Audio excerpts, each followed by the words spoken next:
Devil's Part 3 is Horned Ice Erinyes. I'm going to look up the pronunciation of that. Yeah. And the Pit Fiend. I have no danged idea how to pronounce that word. I have never known. It's a lot of vowels. It's a real nightmare on Wheel of Fortune. Hello there, I'm James. And I'm Emme. And welcome back to the Bestiary, Monster Manual A through Z. And continuing today, Emme, we are continuing to look at the devils, rounding out our series today. Yep, part 3 and final of the devils contained in the Monster Manual. Not a completely exhaustive list, but we're sticking to the book for now, and we'll do their own sort of special bit of content on like the big Lords of Hell at a point in the future.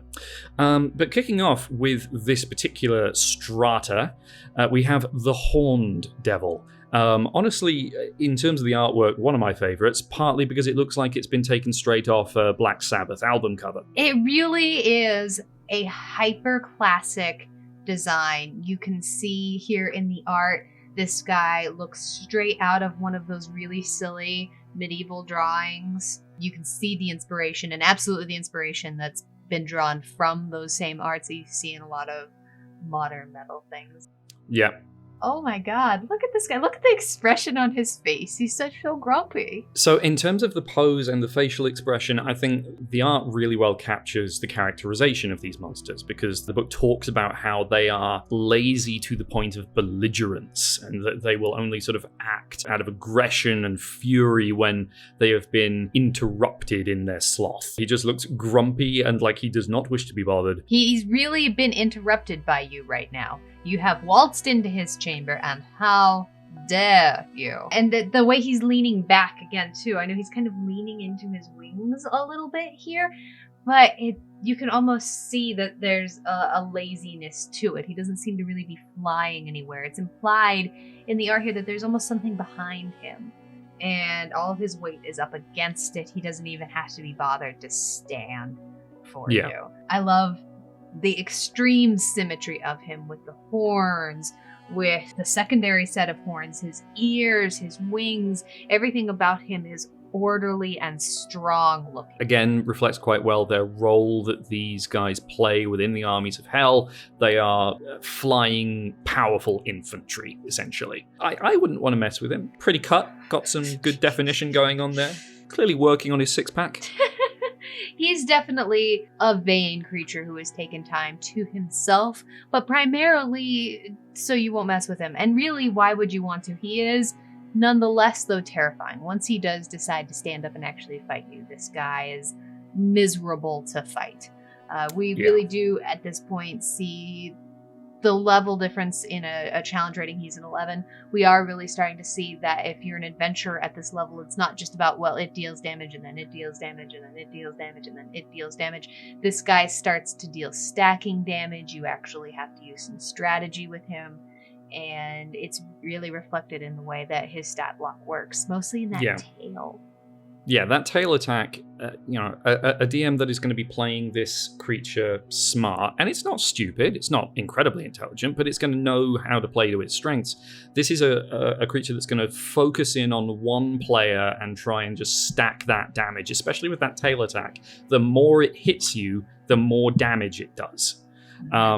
Assuming you can't staunch that infernal wound, which, in the heat and ferocity of battle is not necessarily the easiest thing to do. Not necessarily, no. So how that's going to work is once it hits you, the wound keeps increasing by 3d6 for every time it's been hit as an infernal wound.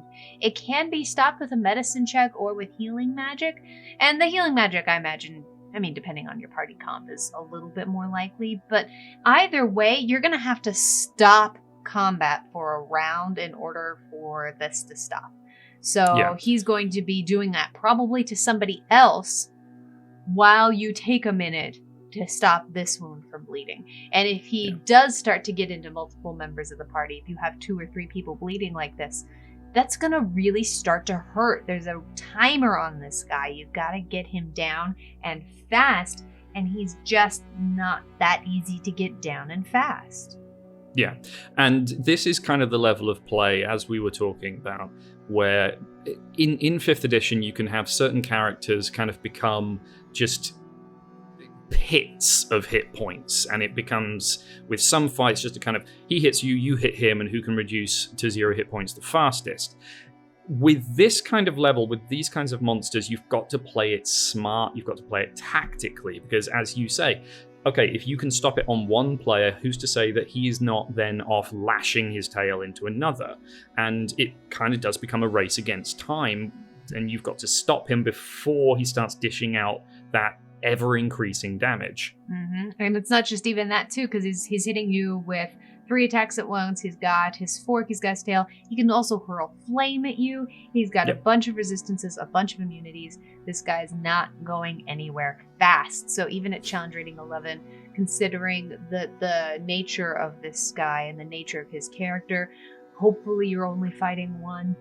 And hopefully he hasn't brought a lot of his underlings. Hopefully you've come to find just him, because otherwise this is going to be miserable.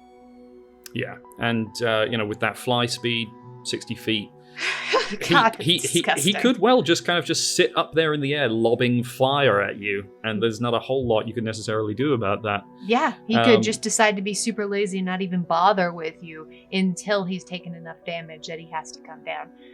There's a lot of strategy for the DM to play with in that as well.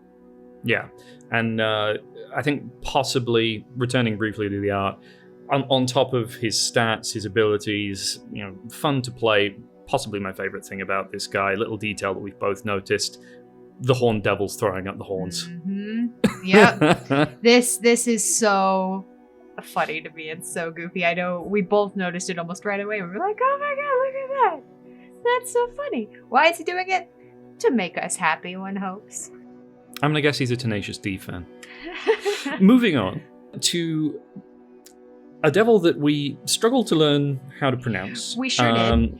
Partly because of its spelling, partly because of its basis in Greek mythology. I'm going to go with the Erinyes. Erinyes, I'm there with you. That's what we're going to go with. If any of you are Greek mythology scholars and really want to correct us, please, for the love of God, do down in the comments, because we thought we had done some research and we were still just kind of looping in circles. So we're going with Erinyes, and they're fun, though, despite me not knowing how to pronounce them. I mean, inspired not just in name, but in terms of role and aesthetic by the Furies of Greek mythology.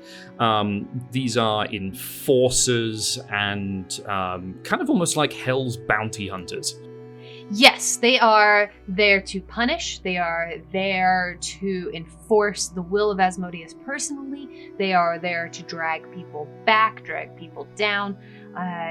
Their whole stat block, their whole way that they operate within battle really leads to capture and containment and pinning people down. This is a very martial class. They feel very much like fighting a high-level fighter. They do have some magical-ish abilities, mostly resistances and things like that, but mostly they're there to enter into martial combat with you and lock and pin you down. Yeah, and reflected in their actions, their reactions. I think kind of what really defines something as a martial NPC or class or monster is, the reactions it can take, and this gets access to parry, which is one of my favorite, very simple but very effective reactions, both as a player and as a DM. Fighting parry sucks. Fighting something with a parry just miserable. I mean, it's great. It's very cool. It's really fun. I love it. But oh my god, as soon as something has a parry, what a pain in the patootie it is, because you think you've got it all figured out, and it's just like, no. +4 to AC. Just cause. Just cause I feel like it. But yeah, using that exquisite longsword, longbow, and to turn to the art, the armor. This creature, the way they're described in the book is that, and unlike a lot of devils that we've seen previously, these ones are very, very beautiful. They appear to be statuesque. They, with their wings, almost appeal to the angelic. They have a far more humanoid look. They can appear as male or female. In the art, you've got these exquisite red feathered wings with the armor even extending onto the wings. The the horned helm, that incredibly intricate black and red armor, the whip of entangling that she's got there. I mean, I'll be honest, I'm into it. It's so pretty. There's everything about that is so stylized. Everything about it, even the way the armor extends on into the wings. There's so much character in every bit of this. This is a prestigious warrior in the Blood War. This is somebody who has gone through the ranks, has earned this, and is proud. And again, very much in a way that I don't know that we see in a lot of devils. You can sense that pride in appearance. Just in the way that she's drawn. And she does have the variant, the Rope of Entanglement, like you were talking about. That variant sucks. Yep. Usually it's a DC 15, and then you are restrained. And not a whole lot you can do about that, apart from, attempt the DC 15 to break out. Yeah, or you could attack the rope. I read you can attack the rope, but the rope's got a DC of 20 and 20 hit points. So if you want to attack the rope, you are certainly welcome to do so, but you're restrained. It's got a lot of hit points. It's not something you can just cut. It's not something that you can just get out of necessarily super easily. And because this is such a martial monster, if you are restrained and this thing is restraining you, it has a couple of options. One, it can drag you somewhere, which is, again, goes into what this guy's job is. It's what they do, is take people places. It punishes them. But it also is there that if you are entangled like that, it can just keep hitting you harder and harder and harder. It's going to get advantage. Yeah. Honestly, in terms of the abilities, in terms of the aesthetic, just, the way presented in the book, drag me to hell, please. But if you were there, then you'd probably end up meeting this ice devil and you'd be sad. Yeah, moving on from something pretty hot to something pretty chill. Oh, haha! It's a temperature joke. High humor here, kids. Yeah. Now, we've both talked before about how we find the Ice Devil to be a bit of an outlier in terms of the aesthetic that designers seem to have gone with for devils. Yeah, we're really bouncing in aesthetic back and forth here at this higher level. We went from statuesque evil angel to blue grasshopper. It doesn't really keep in with the aesthetic that we're seeing. I mean, there's things that you can see, like these spikes, the spear. There's stuff about him that's devilish, but honestly, he kind of looks more demonic to me with that extreme animal appearance. Yeah, the insectoid vibe, to me, feels a lot more demonic, and I don't know if that's a deliberate choice or if it's just, this is just what they happen to go with. But I mean, don't get me wrong, it looks cool. It just doesn't seem to fit in with his mates as much.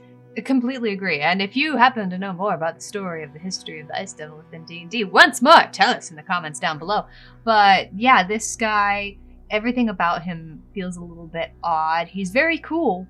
There's this chitinous armor thing going on, which going into the devil armor does feel very in place. I do like all of these ornamentation along him. It reminds you that, again, at this level, devils are individualistic. Ice Devil to the Ice Devil is going to be very, very different. These guys take on sort of the role of commanders in Hell's armies, and you can picture the intimidating presence of one of these, like, bullying lesser devils into line. Yeah, I would definitely be intimidated by a giant walking grasshopper with this double mandible thing happening. And that does speak to, again, a lot of where you're going to find this guy, which I actually think is a fun little reference that he's an ice devil specifically at deeper levels of hell, because that's a Dante's Inferno reference where the deeper levels of hell are frozen solid.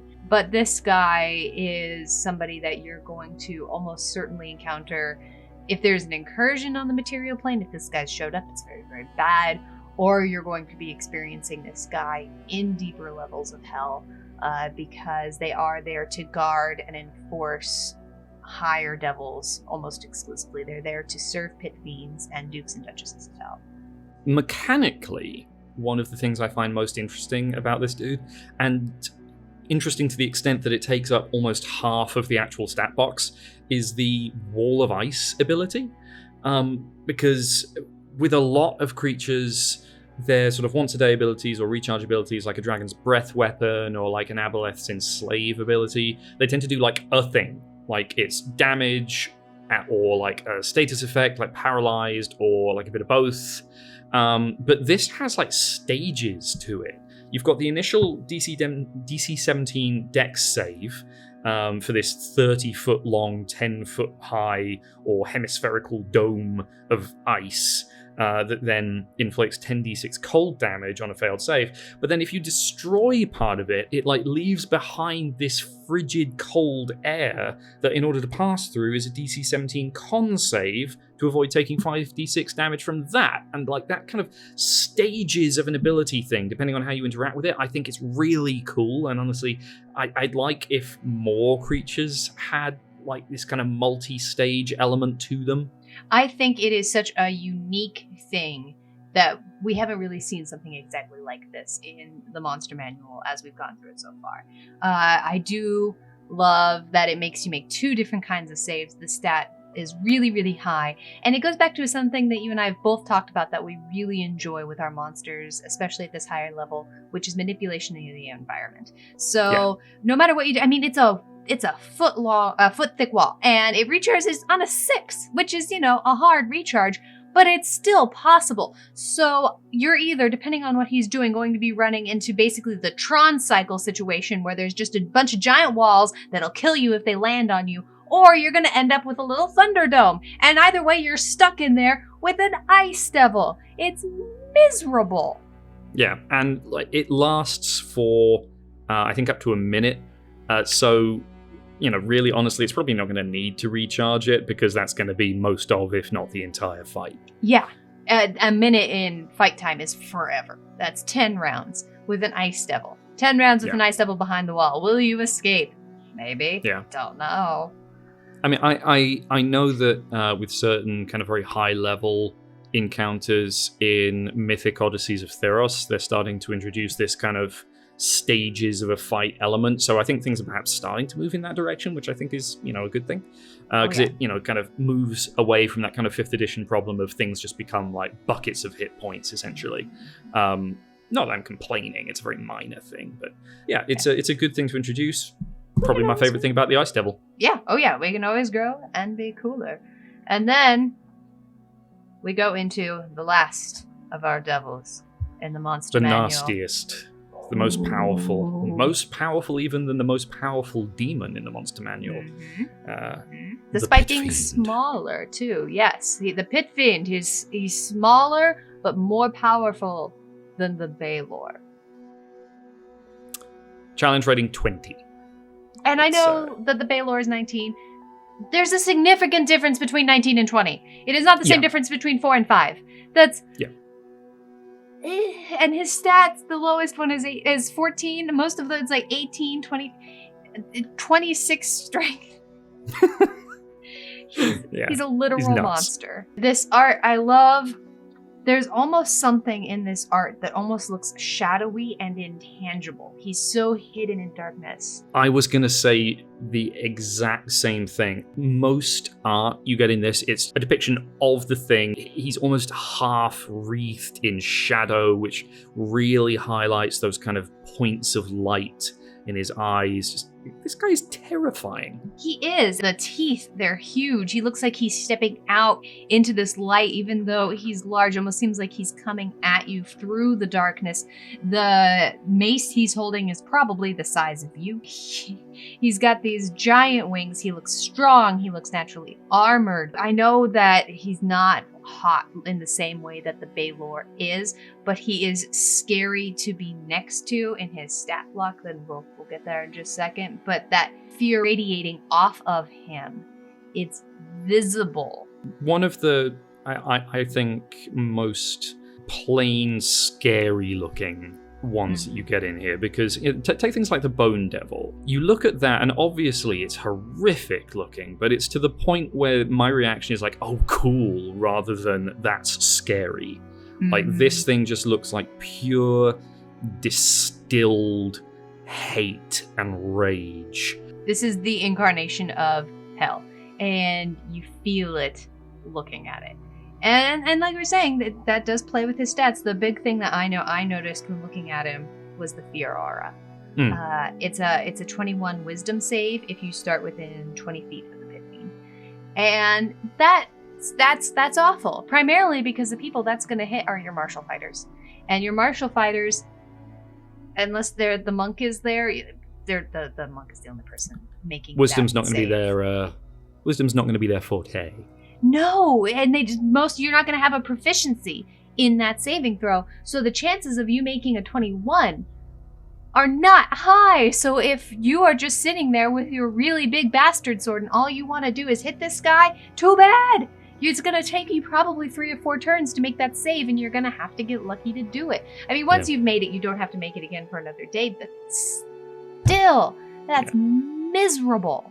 And the thing is, it's not even an ability it has to trigger. It's just a thing that is constantly present on it. It doesn't have to spend an action, a reaction. It doesn't have to do anything. It's just, if you're within 20 feet of this and are hostile to it, you need to make a save or be frightened.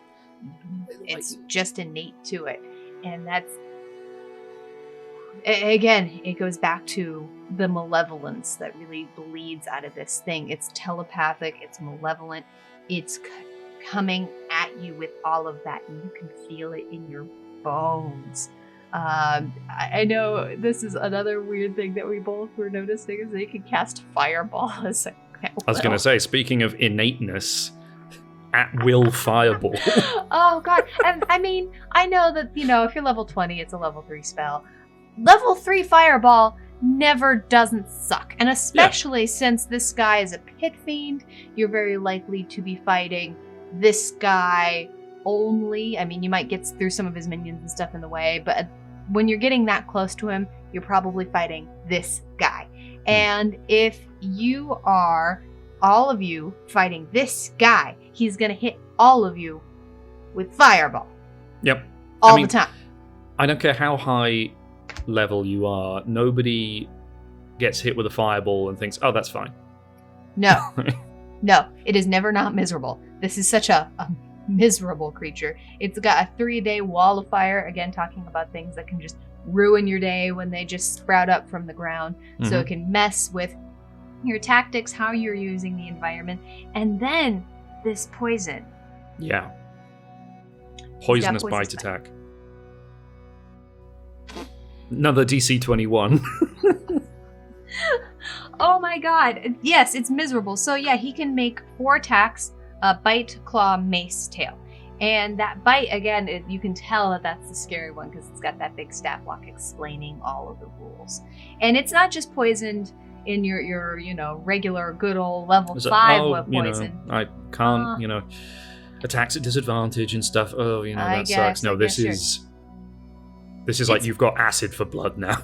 Yeah, it's not just piercing, it's like 66 poison damage at the start of each of your turns. You can't regain hit points. Nope. So, unlike some of the other monsters we were talking about earlier in here, like the Horned Devil, where if you got the cleric in the back helping you out with that and giving you some hit points back, nope, doesn't matter. This thing is shutting you down until you make that DC 21 save. Which for some people, you could roll again and again and again and again, and it just will not happen.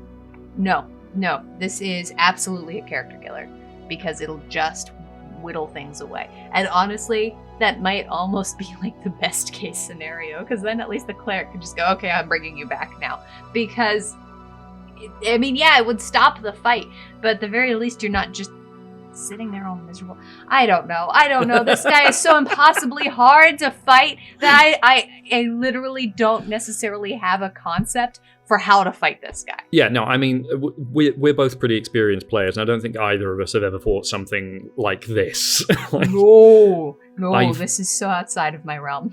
Yeah, but this is the kind of level of play where, knowing that you would potentially be facing something like this, with the fear aura, with the poison, you would be hoping that you'd be at that level where you would have ways to try and counter these things, which can be really fun in and of itself. That kind of really in-depth tactical play where, one of the purest experiences as a player, and I know this having been mostly a DM for most of my experience with D&D, is that moment where the DM says, oh, and I need you to make a save against poison or something like it, and you're like, actually, I have a thing which means I don't have to, or gives me advantage on the save, and you're like, that is so cool. It's very true. This guy does give you a lot of opportunities, especially at that higher level, to really flex your adventure muscles.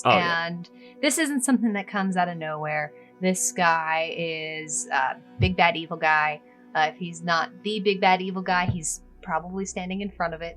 This guy is something that has been built up. You don't just wander into the pit, you go to find this guy. I mean, I worry about who you're going to be fighting after this guy if he's not your big bad. The things that are further down in hell. Thank you so much for joining us this week on The Bestiary. If you have any thoughts on the pronunciation of Greek Furies, or any strategies on how you would defeat a Pit Fiend, tell us in the comments below. We sure love to talk to you about it. And while you're there, give this video a like and subscribe. Hit that bell icon so you can know when we upload more videos. And while you're there, you can find some more links to some of our other platforms we're on, and to our Patreon if you're interested in giving us a little bit of extra love and support. Here, you can watch some more of our videos, and join us next week when we start to dig into dinosaurs.